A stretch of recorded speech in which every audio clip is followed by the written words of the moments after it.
Good morning, ladies and gentlemen. It may be good afternoon or good evening for you, maybe even good night.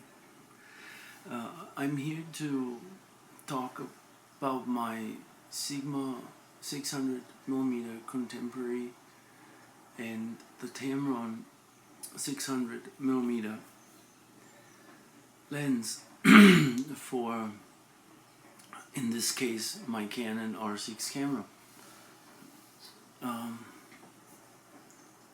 That's my lens, and the camera. It's a very nice lens. I don't have the tamron anymore. I send it back because it is of inferior sharpness, and for me it's never sharp enough. This lens is 200 grams lighter, focuses faster and better with my Canon R6 camera because it finds the bird eyes better. The Tamron, if you want sharpness, you have to stop it down, and then the bird eye detection doesn't work good at all. Here 6.3 it works, and it focuses nice, and it does what I need to do, and it delivers sharper pictures. The rendering is good, the build quality is good, and I wanted to state this very, very clear, because when I was doing my research, everybody says, yeah, well, nice lens, and this is a nice lens too, and that's all true.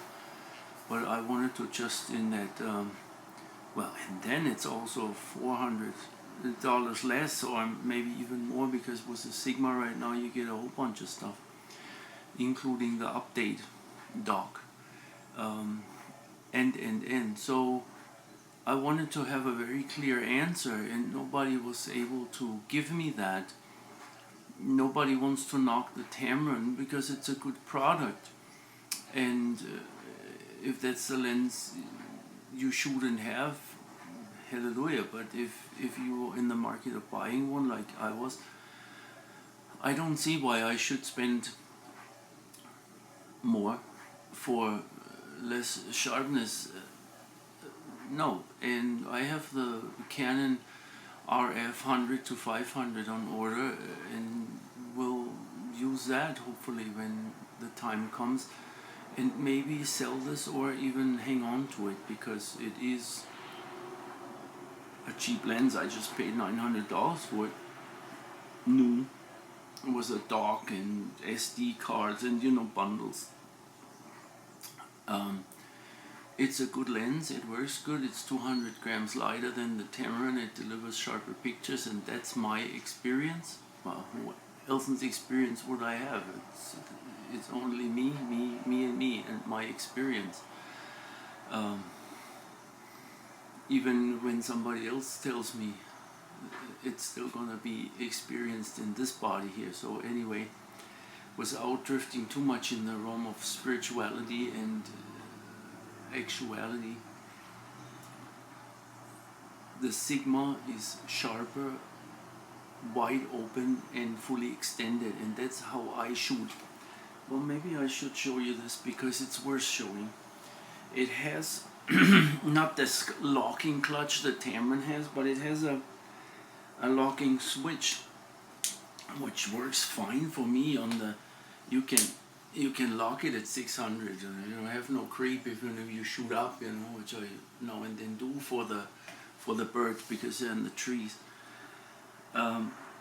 If you wanted to collapse it, you just go, and it snaps out. And if you wanted to have it at 500 because you want to have then you can lock it here too. It snaps off. So when you lock it on the base 150. There's no auto snap off or whatever you call that. It's a great little lens. It's a bargain for anybody who doesn't have $12,000 laying around for a for a prime that you hardly can lift. This one is good. I could even have it like this. I wouldn't want to do that. It puts a lot of strain, and but you could. So I take the it comes with the tripod collar here, and I take that off. It has a beauty ring, so it doesn't look dismantled. And if I shoot the moon, then I put it back on and maybe put it on a tripod. But I did some good pictures of it handheld. It carries its weight pretty decent.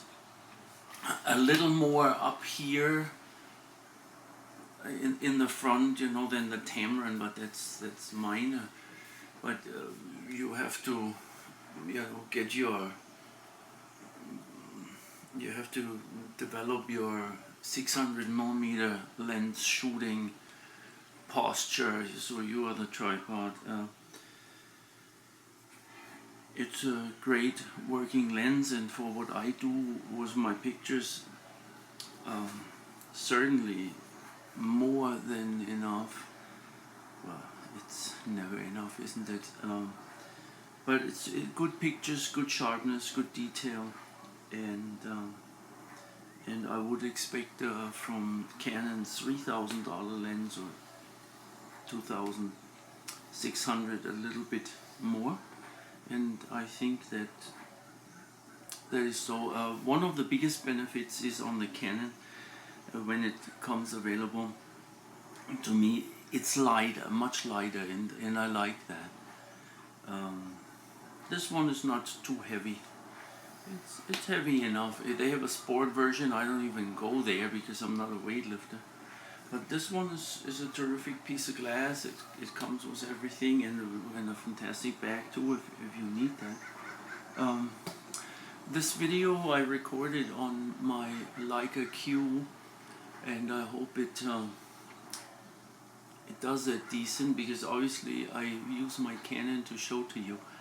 The Leica Q is not most ideal for video because of the contrast focus system, but it has face detect, which is all you need typically if it works good. Well, we'll find out about that in a second. And of course a lens on it that is unmatched on the planet. I almost said it's an excellent Leica lenses are to be dreamed of or desired or have or whatever. It's excellent lenses, and that's pretty much brings me to the end of that sharing. So the Tamron is